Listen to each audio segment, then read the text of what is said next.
Everybody, सबको सबको they want this. साफ सीधी बात है चीमा साहब। Turkey wants money, China wants money, America wants money, India wants money, Pakistan wants money, everybody wants money. जरिए अलग अलग है, तो सब लोग कर रहे हैं चीमा साहब।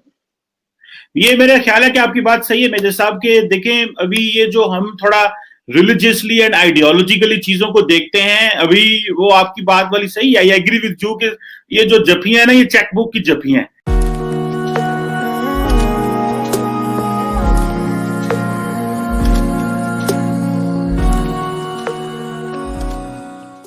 How do you see 2020 or how was 2020? So what would you say about this, Major साहब? सब कोरोना की बहुत बुरी मार है पूरी दुनिया को, तो हमें भी लगी है मार।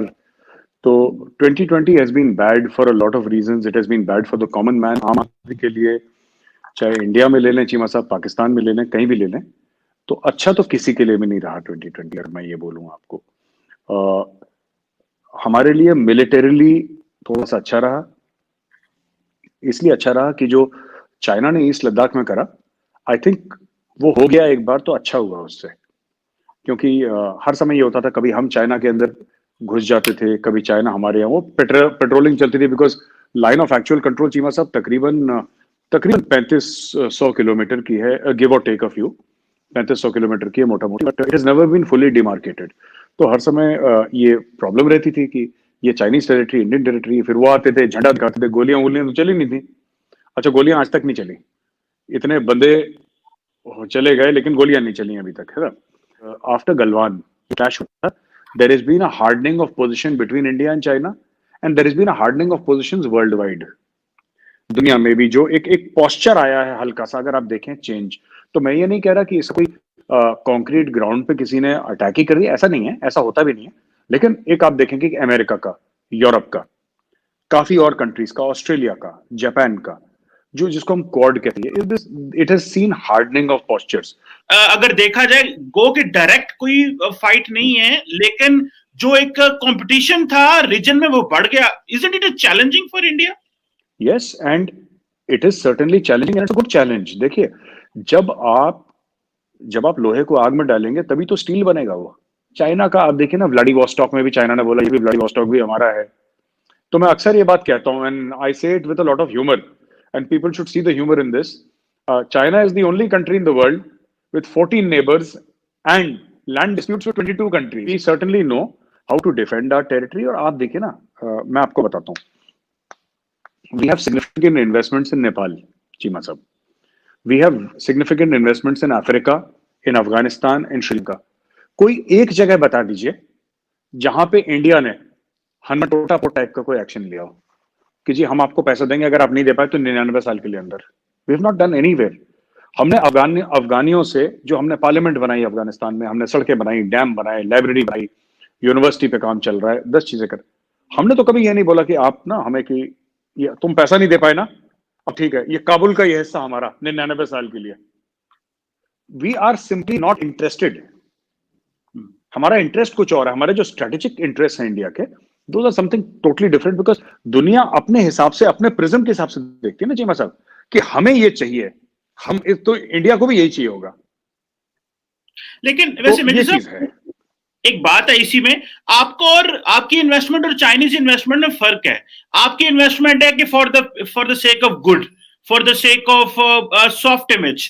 उनकी इन्वेस्टमेंट है कि अगर उन्होंने कहीं पे पैसा लगाया है, और देखिए ये तो बैंक भी ऐसे करता है कि अगर आप बैंक से लोन लेते हो, सपोर्ट लेते हो, अगर आप वो पे नहीं कर पाते तो वो बैंक कहता है ये घर मेरा। तो चाइनीज भी ऐसे कहते हैं, अगर किसी के साथ एग्रीमेंट हुआ है और वो नहीं पे कर पाया तो उस चीज को ले लेना, तो that is a mutual agreement. वो मुल्क कहीं आके वो आर्बिट्रेशन में भी तो नहीं जा सकता किसी ग्लोबल कोर्ट में जी कि ये हमारा कोई जबरदस्ती थोड़ा ही लिया होगा। चाहे ये चीज पाकिस्तान में हो, श्रीलंका में हो, कहीं पर भी हो, ये तो मुल्क का अंदरूनी मामला है। इंडियाज इंटेंशंस आप कोई प्रूफ करके दिखा दे तो मैं मान जाऊंगा उसको। इंडिया के इंटेंशंस कभी ये नहीं रहे कि हमने आपके मुल्क में ना 2 पैसे लगाए तो हमें 4 चाहिए, अगर आप 4 नहीं दे पाए तो हम आपका घर ले लेंगे। हमारे पास अपना घर है, हम अपने घर से खुश हैं, संतुष्ट हैं, हमें आपका घर चाहिए नहीं। पहली चीज, लेट्स बी वेरी क्लियर, हमें चाहिए नहीं वो।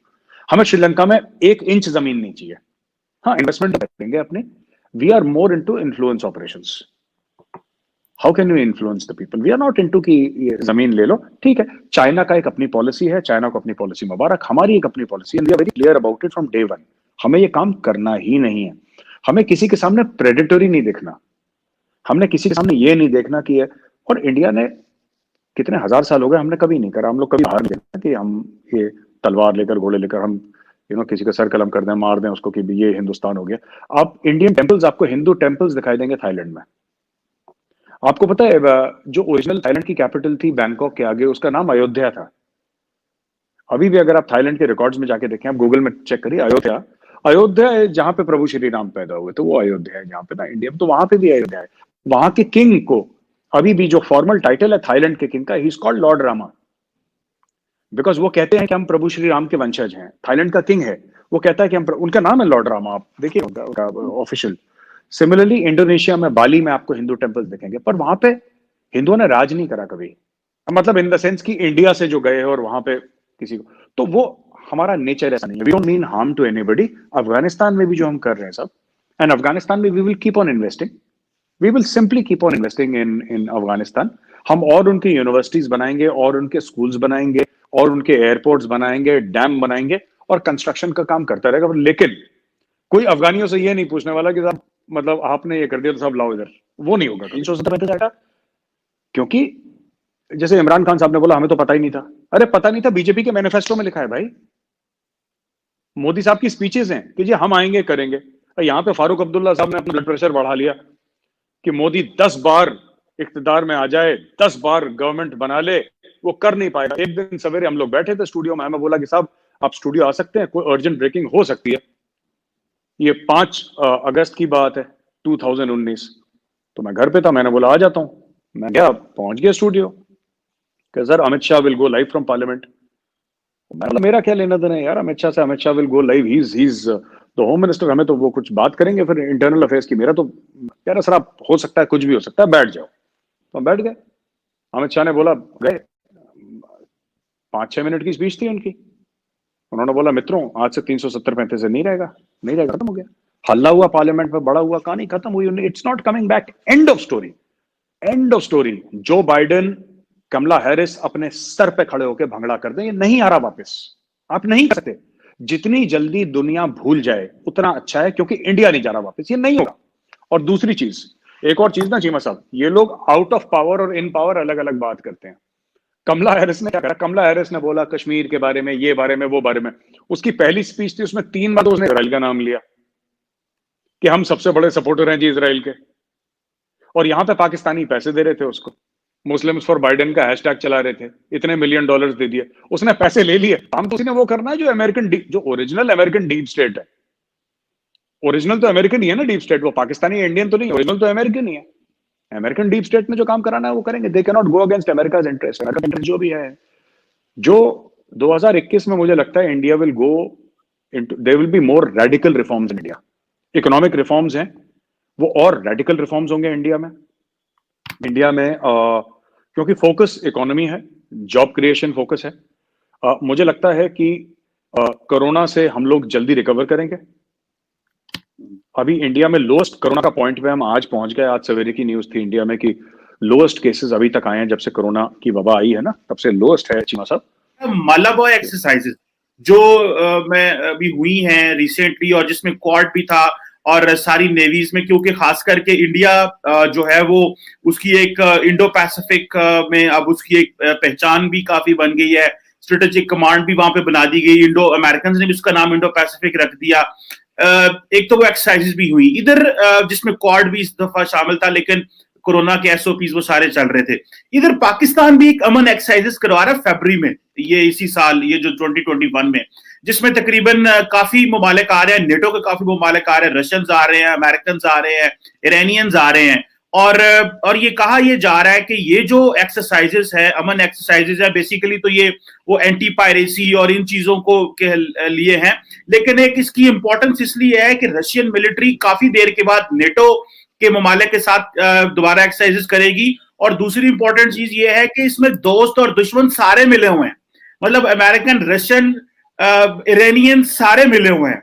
So does India see this के भाई अगर आप वहां पे इंडो पैसिफिक में एक अपनी एक्सरसाइजेस कर रहे हैं और अपना इन्फ्लुएंस बढ़ा रहे हैं, तो जो पाकिस्तान यहाँ पे अमन एक्सरसाइजेस कर रहा है और इतने बड़े ममालिक में लोगों को लेके आ रहा है, और इससे पहले अभी आपको पता है इसी महीने जिस दिसंबर में शहीन एक्सरसाइजेस भी हुई हैं पाकिस्तान और चाइनीज एयरफोर्स की भी. So how does India see these exercises के इसका समझ रहे हैं कि पाकिस्तान का एक जो मिलिट्री इन्फ्लुएंस है वो उसको कैसे खित्ते में देखता है? नहीं, चीमा साहब, मैं आपको बताना चाहूंगा जो मालाबार एक्सरसाइजेज है ना, या जो क्वाड है, बेसिकली साफ साफ बात करनी चाहिए, that is to counter Chinese influence. Quad की नेवी जो है वो चाइना से करीब 3 गुना बढ़ी है, 4 गुना बढ़ी है. ठीक है. तो quad is at a different level. जो आपका एंटी पायरेसी का ऑपरेशन हो रहा है, तो ये तो ठीक है, इसमें तो सबको ज्वाइन करना भी चाहिए और एंटी पायरेसी होनी भी चाहिए, क्योंकि पायरेट्स, खासतौर से Somalian pirates, they are this thing, वो तो थ्रेट है ही सबके लिए. तो अच्छी बात है, आई वेलकम इट, करना चाहिए सबको. और क्योंकि जब ट्रेड चलेगी तभी जाके दुनिया में स्टेबिलिटी आएगी, इकोनॉमिक प्रोस्पेरिटी आएगी. And piracy is, you know, इससे इंश्योरेंस जो प्रीमियम्स होते हैं शिपिंग के, they are also impact because you know because of the Somalian pirates. अब काफी हद तक इसमें इंडियन नेवी भी लगी हुई है, और तो ये सब तो होना चाहिए इसमें. It's good. And Russians will go everywhere. Russians तो जाते हैं एक्सरसाइजेस के लिए, इंडिया में तो हर साल आते हैं, उनके ऑफिसर्स यहाँ पे ट्रेन होते हैं, उनके सीनियर कमांड के लिए, हायर कमांड के लिए यहाँ पे ऑफिसर्स आते हैं. तो पाकिस्तान की नेवी बहुत छोटी है. पाकिस्तान नेवी, 2009 की बात करूं, उसमें एक डिस्ट्रॉयर भी नहीं है. It does not have a destroyer, it just has frigates. तो अगर कोई ये बोले कि जहां तक नेवल एक्सरसाइज है उसमें पाकिस्तान ने अलाइनमेंट बना ली, अलाइनमेंट तो देखिए हम बना रहे हैं.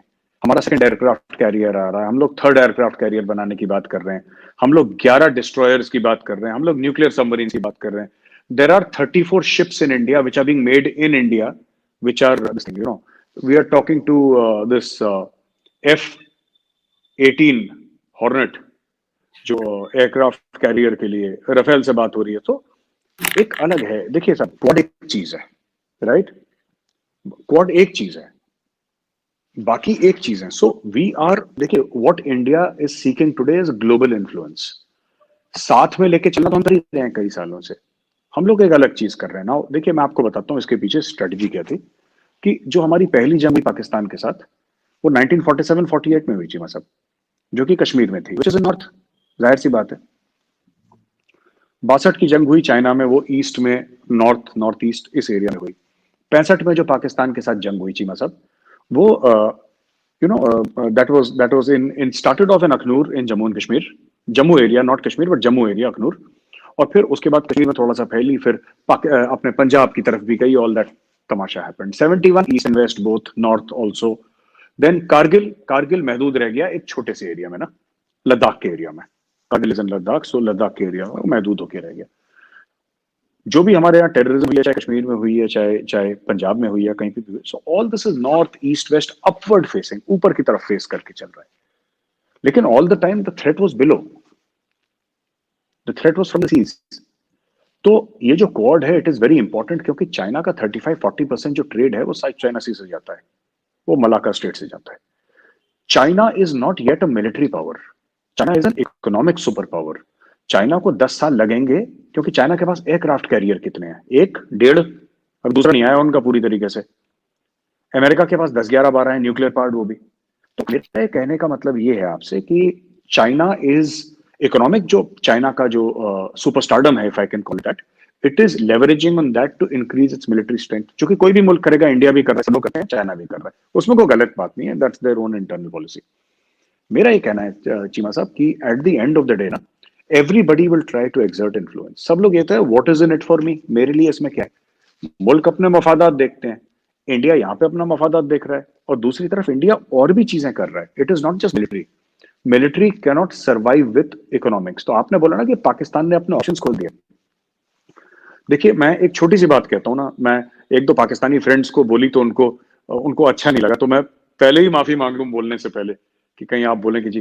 देखिए, जो हम कहते हैं ना, जो हुदूदी खुद मुख्तारी होती है ना, एक मुल्क का जो जोग्राफिकल खुद मुख्तारी होती है, वो डिपेंडेंट होती है इकोनॉमिक खुद मुख्तारी पे.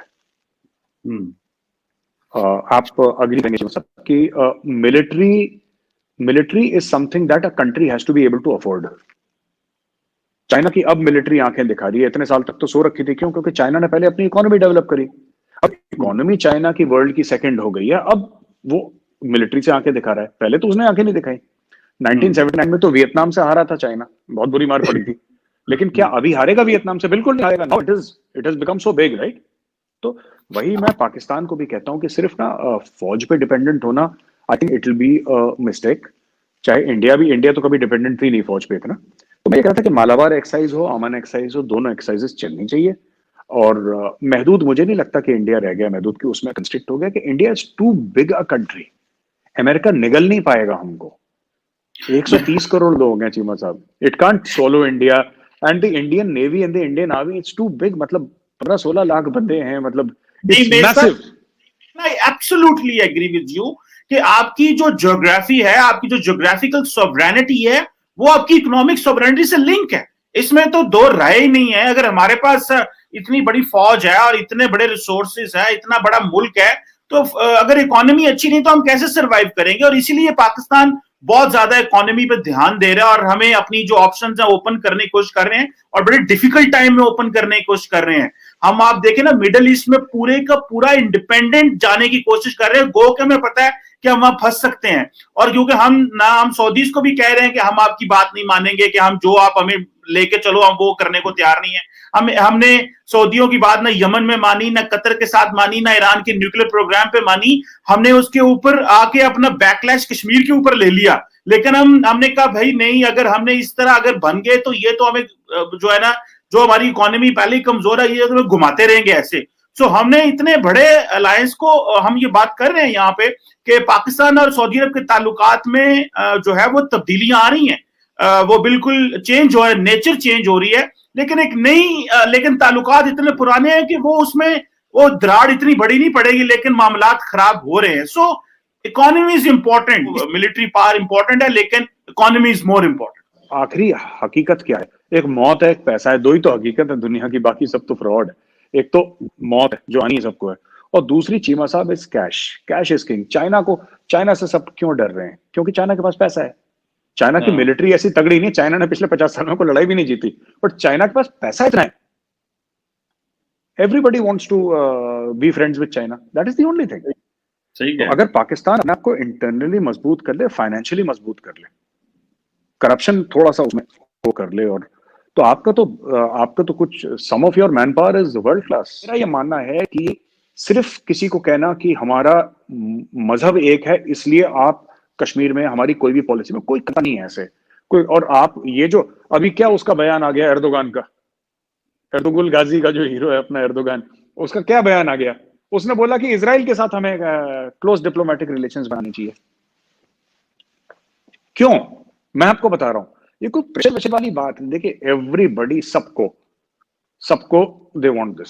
साफ सीधी बात है चीमा साहब। Turkey wants money, China wants money, America wants money, India wants money, Pakistan wants money, everybody wants money. जरिए अलग अलग है, तो सब वही कर रहे हैं चीमा साहब।